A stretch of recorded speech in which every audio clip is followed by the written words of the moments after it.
మాజీ మంత్రి హరీష్ రావు క్షుద్ర పూజలు ఎందుకు చేశావంటే లీగల్ నోటీసులు పంపుతున్నారని ప్రభుత్వ విప్ అద్దంకి దయాకర్ విమర్శించారు. హరీష్ రావు లీగల్ నోటీసులకు లీగల్ గానే సమాధానం చెప్తామన్నారు.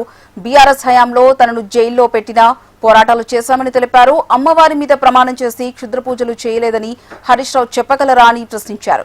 బీఆర్ఎస్ నేత ఆర్ఎస్ ప్రవీణ్ కుమార్ కు ఏ గుడి ఎక్కడుందో కూడా తెలియడం లేదని విమర్శించారు. తాము తిరుచి అఖోరా కాళీ గురించి మాట్లాడుతుంటే ఆర్ఎస్ ప్రవీణ్ కుమార్ ఘట్కేసర్ కాళీ ఆలయం గురించి చెబుతున్నారని ఎద్దేవా చేశారు. చిల్లరగాళ్లతో సోషల్ మీడియాలో ట్రోల్ చేస్తే తాము భయపడమని అద్దంకి అన్నారు.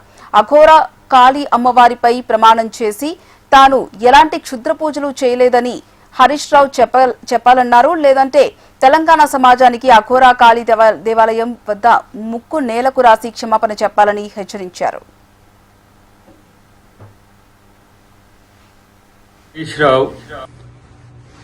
క్షుద్ర పూజలు ఎందుకు చేసినావు అని అంటే లీగల్ నోటీసులు పంపిస్తున్న పరిస్థితి. నాకు, మా పిసిసి ప్రెసిడెంట్కు, మా రామ్మోహన్కు ఎవ్వరు నీకు వ్యతిరేకంగా మాట్లాడితే వాళ్ళకు లీగల్ నోటీసులు పంపిస్తున్నాం. డెఫినెట్గా లీగల్గా దాన్ని ఫైట్ చేస్తాం, దాన్ని ఎదుర్కొంటాం. ఎందుకంటే మీ హయాంలో లీగల్ నోటీసులు కాదు, కేసులు పెట్టి జైలు వేస్తేనే పోయిన వాళ్ళం రా నాయనకి, ఇదేం పెద్ద సమస్య కాదు. బట్ ఎందుకు భయపడుతున్నావు? భయపడాల్సిన అవసరం ఎందుకు వస్తుంది నీకు? ఆలోచించుకో. నువ్వు గత సంవత్సరంలోనే శివమొగ్గ పోయేటప్పుడు సెక్యూరిటీ ఆఫీస్లో పోలీస్ ఆఫీసర్ అని చెప్పి తలదాచుకున్నావు. రెండవసారి నువ్వు ఆ పూజలు చేస్తున్నవని మా దృష్టికి వస్తేనే దాన్ని ఎలా బహిర్గతం చేసిన పరిస్థితి.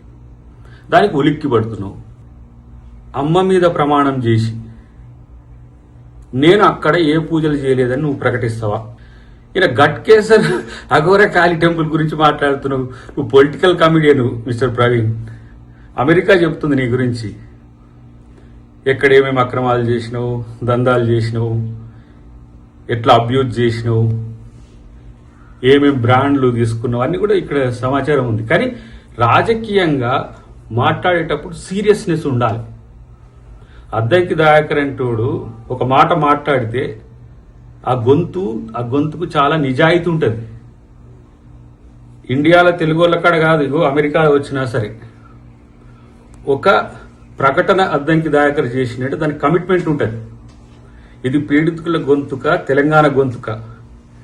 మీ మామ, నువ్వు, మీ బామ్మార్ది, మీ మరదలు తెలంగాణ జేఏసీ కూడా ఇంట్లో వండుకున్న రోజు తెలంగాణ కొరకు కొట్టాడింది. చూసుకో, ప్రణబ్ ముఖర్జీని అడ్డుకున్నది ఎవరో. అది తెలంగాణ కమిట్మెంట్ దాకా. నీ చిల్లరకాలతో ఏదో సోషల్ మీడియాలో ట్రోల్ చేస్తే భయపడతారా బాబు? అఘోరా కాళీ అమ్మవారి మీద ప్రమాణం చేసి చెప్పు నేను ఏ పూజలు చేయలేదని చెప్పి. లేదంటే తెలంగాణ సమాజానికి వ్యతిరేకం చేసినందుకు ఘట్కేసర్ అఘోరా కాళీ టెంపుల్ దగ్గర ముక్కు నేలకు రాయమని చెప్పి నేను డిమాండ్ చేస్తున్నా. అదే వాస్తవం కాకపోతే నీకు సారీ చెప్పడానికి దేనికైనా సిద్ధమైంది, గుర్తుపెట్టుకో.